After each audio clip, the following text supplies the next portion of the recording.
Assalamualaikum warahmatullahi wabarakatuh. Selamat pagi semuanya. Hari ini kita masuk minggu ketiga ya, minggu ketiga. Masih untuk materi masih melanjutkan yang kemarin. Hanya saja untuk materi hari ini di pertemuan 3 ini eh, materinya mengenai penjadwalan proses. Jadi hanya 2 poin nanti untuk penjadwalan proses karena melanjutkan kemarin ya.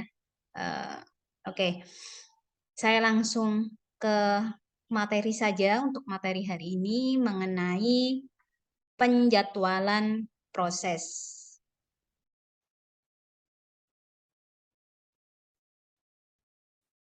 Oke, penjadwalan proses. Kemarin kita sudah belajar ya mengenai algoritma DIS, di mana kita kemarin sudah mempelajari ketujuh algoritma DIS. Dan untuk latihan soalnya juga sudah dikerjakan ya. Dan hari ini kita mendapat tambahan lagi untuk algoritma DIS, yaitu mengenai penjadwalan proses. Di sini nanti ada 2 ya. Oke, sebelum kita masuk lebih lanjut ke materi penjadwalan proses, di sini akan saya bahas dulu mengenai penjadwalan proses itu apa. Oke, penjadwalan proses di sini merupakan sebuah kumpulan kebijaksanaan atau kumpulan sebuah prosedur ya dan mekanisme di dalam sistem operasi yang berkaitan dengan urutan kerja yang dilakukan sistem komputer. Nah, untuk penjadwalan nanti tugasnya apa? Tugasnya di sini nanti memutuskan hal-hal sebagai berikut. Yang pertama di sini ada proses harus berjalan. Kemudian yang kedua, kapan dan berapa lama proses itu berjalan.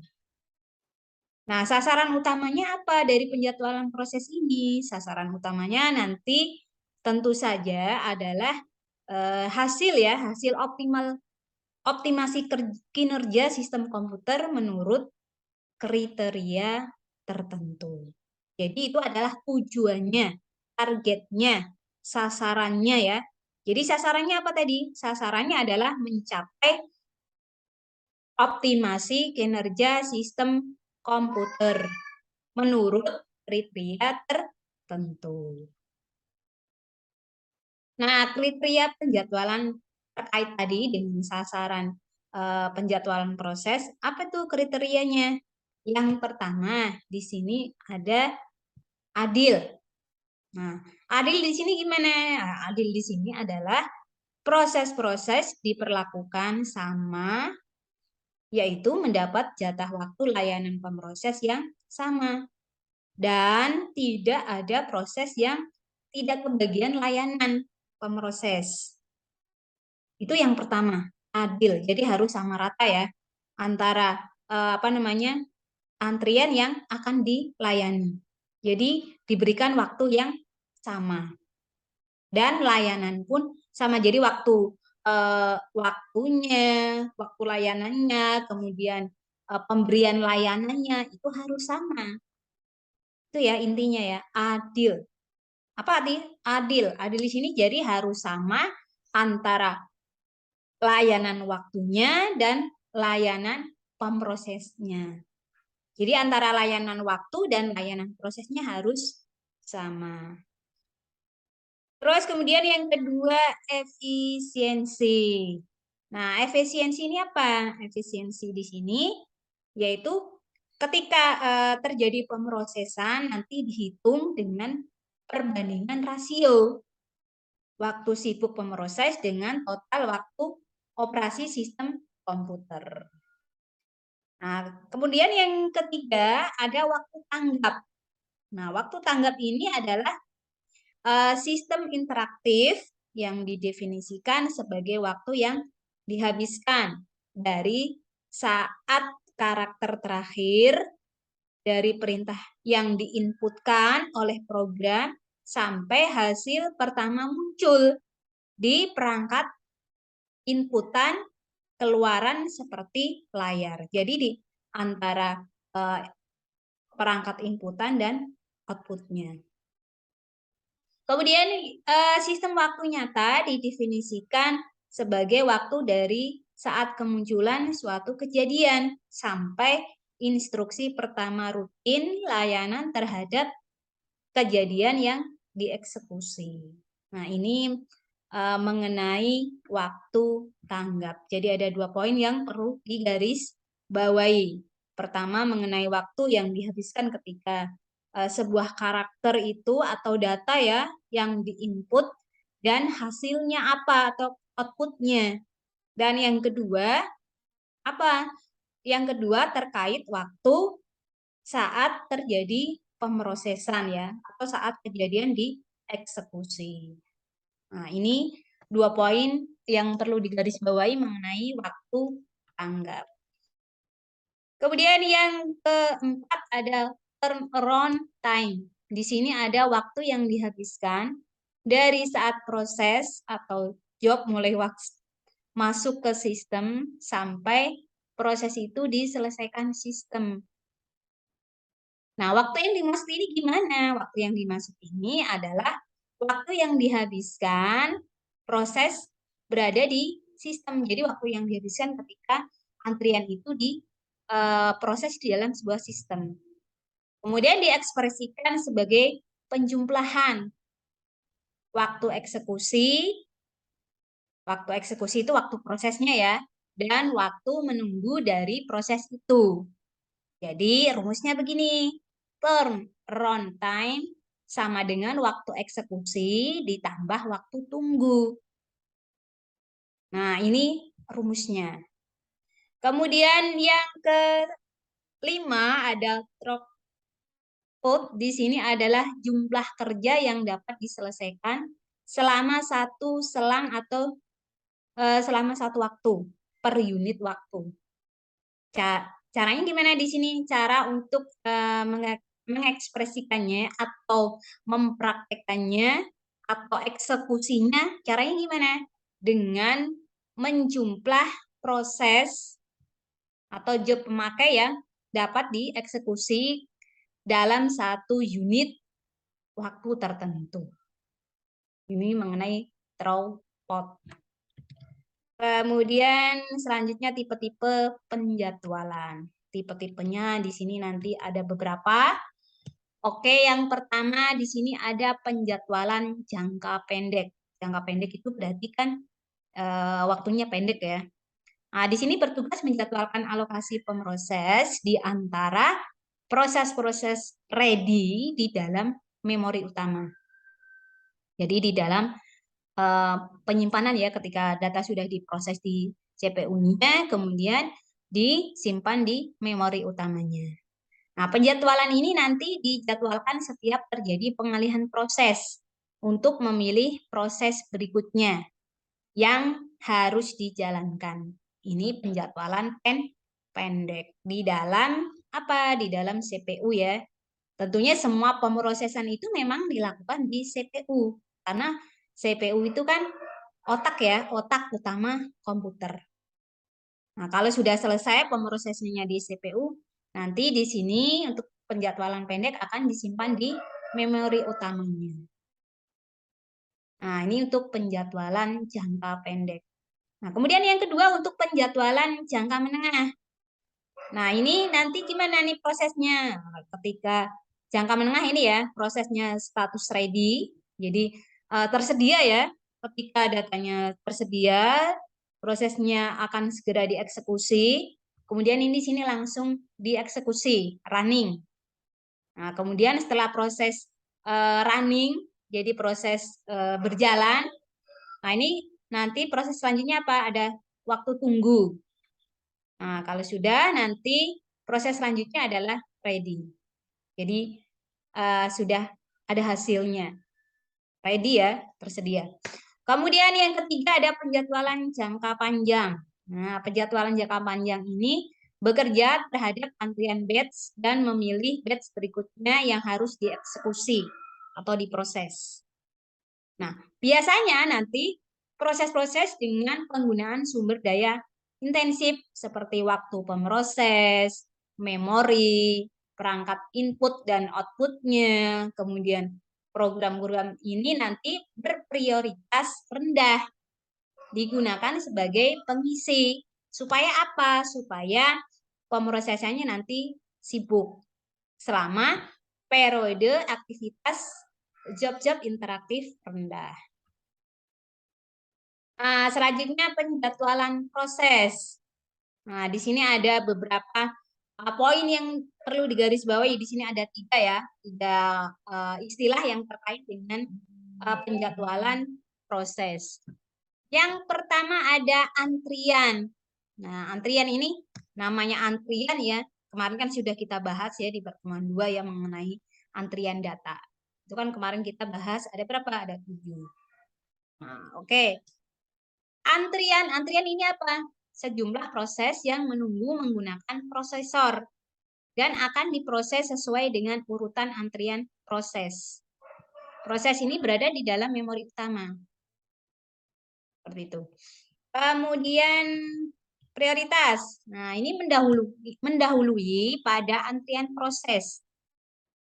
Namanya prioritas ya. Di sini kan ada hak khusus, ada keistimewaan. Di sini diprioritaskan. Ya. Di sini prioritas tentunya nanti tergantung dari algoritmanya. Ya, kalau misalnya antriannya dia datang terlebih dahulu, seperti kemarin ya sudah kita bahas PPTPD. Kalau jika dia datang terlebih dahulu, maka akan dilayani. Namun, di sini tetap disesuaikan dengan algoritmanya. Kemarin kan sudah kita bahas ya, ada 7. Nah, dibuka lagi nih slide-nya, jangan sampai terlupakan. Seperti itu. Kemudian, mendahului pada antrian proses, kalau proses itu berada di bagian belakang antrian, maka dengan pemberian prioritas, namanya juga prioritas ya, walaupun dia ngantri di belakang, proses itu langsung berada di bagian depan pada antrian itu, sambil menunggu, sambil kerja prosesor selesai. Jadi di sini ada hak khusus ya, atau hak istimewa, namanya prioritas walaupun datang belakangan, tetap dilayani yang pertama. Karena apa? Ada tadi prioritas atau hak istimewa, hak khusus. Seperti itu. Kemudian preemsi. Nah, preemsi ini mendahului antrian proses. Kalau proses itu berada di bagian belakang antrian, maka dengan pemberian preemsi, nah ini lebih keren lagi nih ya dari prioritas ya. Jadi prioritas saja sudah membuat kita kesal ya. Karena mungkin anak pejabat, mungkin ya, anak pejabat ataupun pejabat, ataupun dia orang berduit ya, karena dia ngantri di belakang. Nah, karena pejabat tadi mungkin ada prioritas, mungkin menteri atau mungkin Kapolda ya. Nah, pejabat intinya lah. Nah, di sini karena beliau pejabat ya, udah akhirnya diberikan prioritas. Nah, ini preemsi lebih dari itu. Preemsi ini lebih istimewa lagi daripada prioritas tadi. Nah, kalau proses itu, kalau preemsi ini tadi ya mendahului antrian proses. Kalau proses itu berada di bagian belakang antrian, maka dengan pemberian preemsi, proses itu langsung berada di bagian paling depan pada antrian itu. Bahkan akan memberhentikan kerja prosesor untuk mengerjakan proses yang preemsi tersebut. Wah, ini lebih keren ya daripada prioritas tadi. Oke. Selanjutnya, perhitungan pada kerja prosesor. Prosesor ini CPU-nya ya. Oke. Pertama di sini ada lama proses dengan disimbolkan huruf T kecil ya. Nah, ingat-ingat kalau lama proses itu simbolnya T kecil. Yaitu apa lama proses ini? Lama waktu yang diperlukan untuk mengolah proses itu di dalam prosesor. Jadi waktunya berapa lama nih? 1 jam, 2 menit, 3 menit, 10 menit, atau setengah menit. Nah, ini ya waktunya lama proses. Kemudian lama tanggap. Waktu yang diperlukan untuk proses sejak mulai sampai selesai. diolah oleh prosesor. Ingat sama-sama lama ini ya. Simbolnya sama-sama T, tapi di sini untuk lama tanggap dibedakan. Abjad kapital ya, T besar. Jadi kalau lama tanggap itu T besar. Kalau lama proses T kecil. Nah, ini terdapat dua lama tanggap. Ada turnaround time di sini dengan memperhitungkan lama waktu yang digunakan untuk sebuah proses hingga keluaran. Jadi dari waktu input diproses sampai hasilnya keluar, outputnya ya, hasil keluarannya apa. Nah, itu. Kemudian respon time.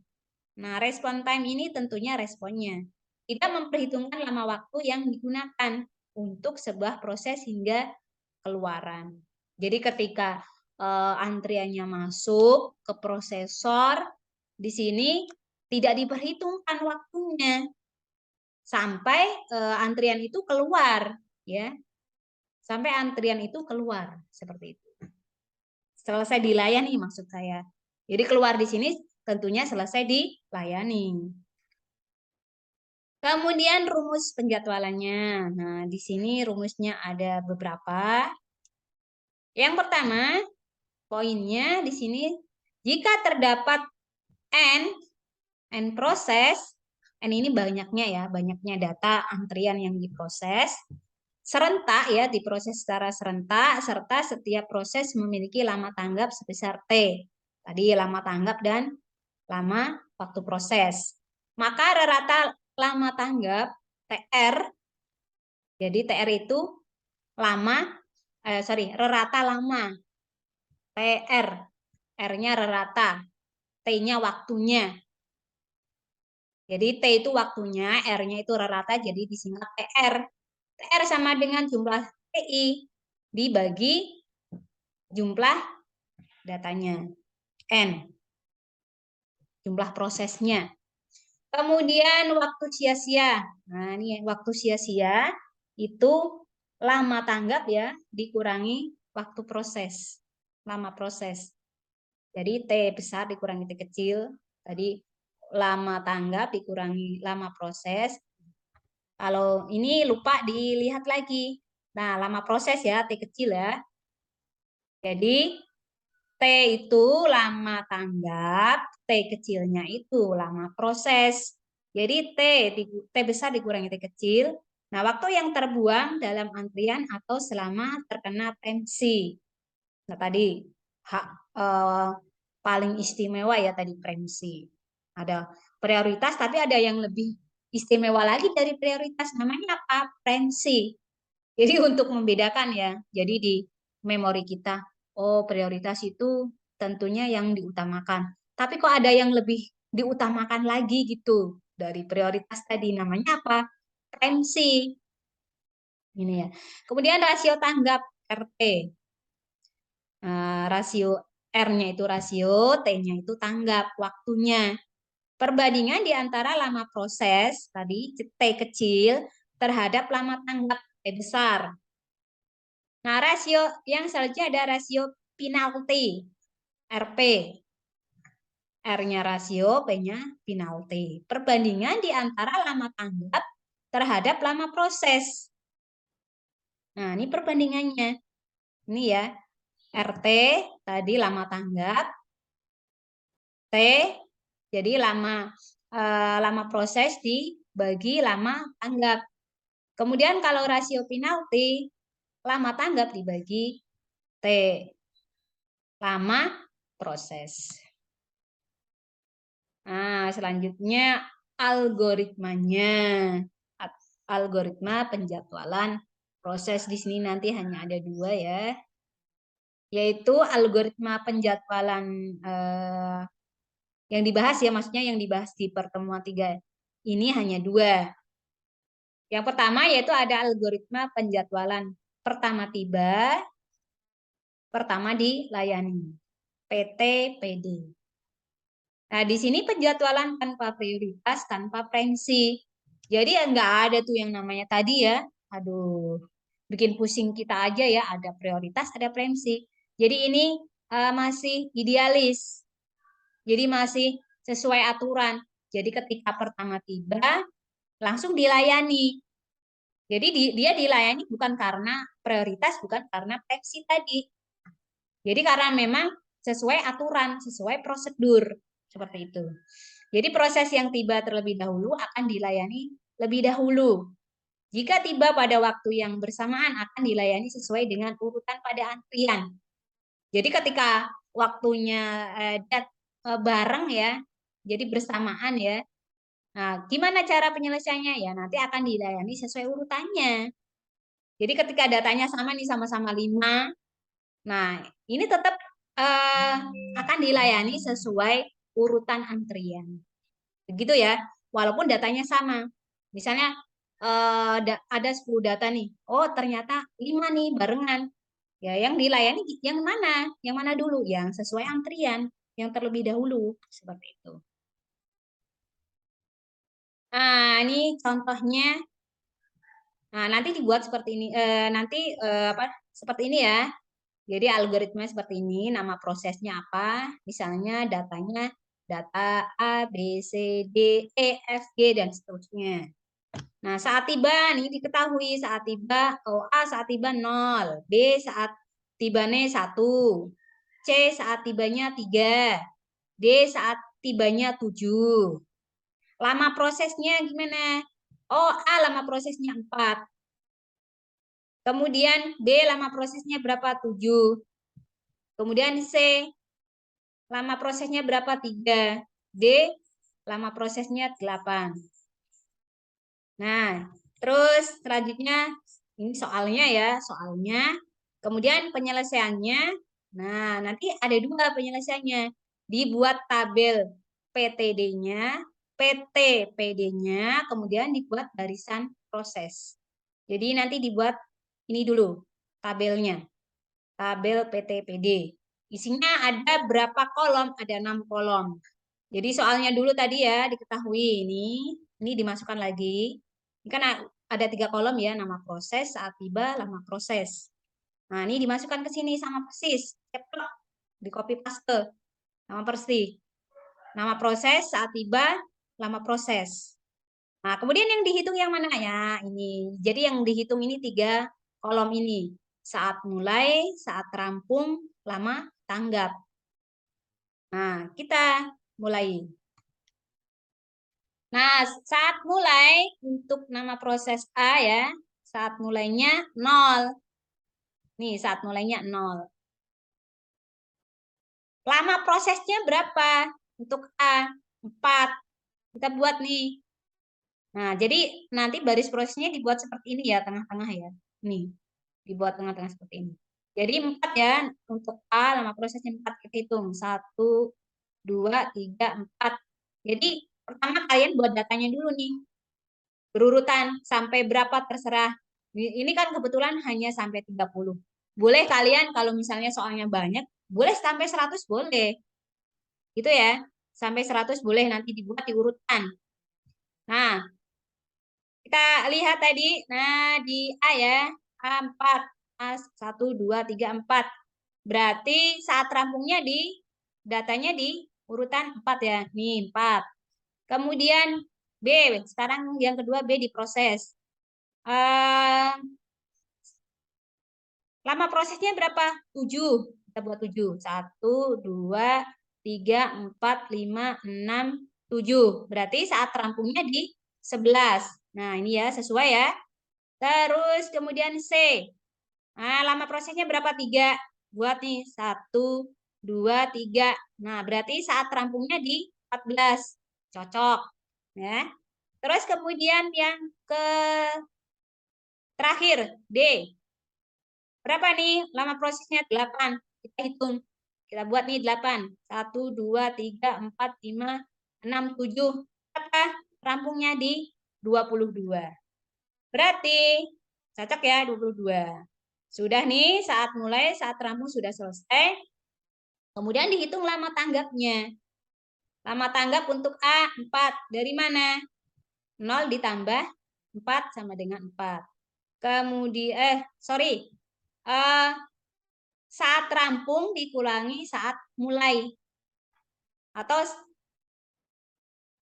ya benar ya, saat rampung dikurangi saat mulai. Jadi 4 dikurangi 0 sama dengan 4. Kemudian yang B, saat rampung 11 dikurangi 4 sama dengan 10. Sorry. Jadi, maaf ya, salah. Jadi saat rampung dikurangi saat tiba. Jadi untuk menghitung lama tanggap saat rampung dikurangi saat tiba. Jadi 4 dikurangi 0, 4. Kemudian 11 dikurangi 1, 10. 14 dikurangi 3, 11. 22 dikurangi 7 sama dengan 15.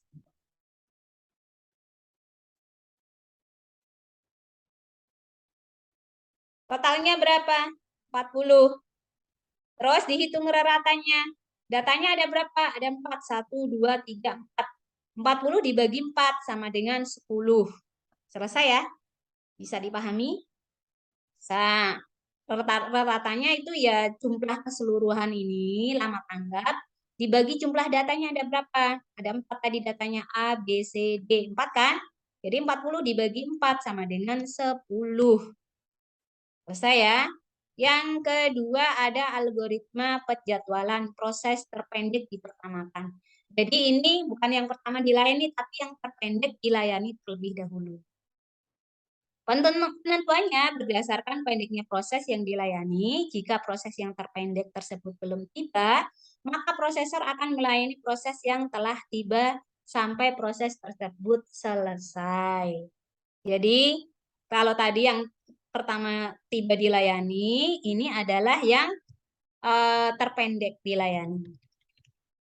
Tetap sama di sini soalnya ini ya saat proses. Nama prosesnya ini datanya ada 4 juga. Saat tiba, lama proses. Nah, oke. Kita mulai penyelesaiannya. Oke, yang pertama untuk A. A, lama prosesnya ada dimulai 0 ya. Semuanya dimulai rata-rata dari 0. Lama prosesnya 5. Kita buat nih. 1, 2, 3, 4, 5. Rampungnya berapa? 5. Cocok ya? Ini 5. Kemudian C. Kenapa C dulu? Karena dari semuanya yang terpendek berapa? Yang terpendek, ini lama prosesnya yang terpendek adalah C ya. Makanya C ini dilayani dulu. Karena 2 ini kan terpendek dari 4, 5, 7 ya. Nah, C berapa? 2. Berarti saat rampungnya berapa? Tuh 7. Kemudian yang terpendek lagi nih. Berarti D ya. Yang terpendek dari 2 yaitu D. D berapa? Saat mulainya berapa? 7. Kan lanjutan dari ini tadi 7. Terus kemudian saat rampungnya berapa? Kita hitung. 1, 2, 3, 4. Berarti saat rampungnya berapa? Ini 11. Cocok ya? Cocok. Kemudian yang masih belum nih yang terpanjang apa? B. B ini kan berapa? 7 lama prosesnya. Terus kita lanjut hitung. 1, 2, 3, 4, 5, 6, 7. Mulainya tadi di 11, saat rampungnya di berapa? Saat rampungnya adalah 18. Cocok ya? Ini saat rampung. Jadi saat mulainya tadi di 11, saat rampungnya itu di 11. Cocok? Cocok.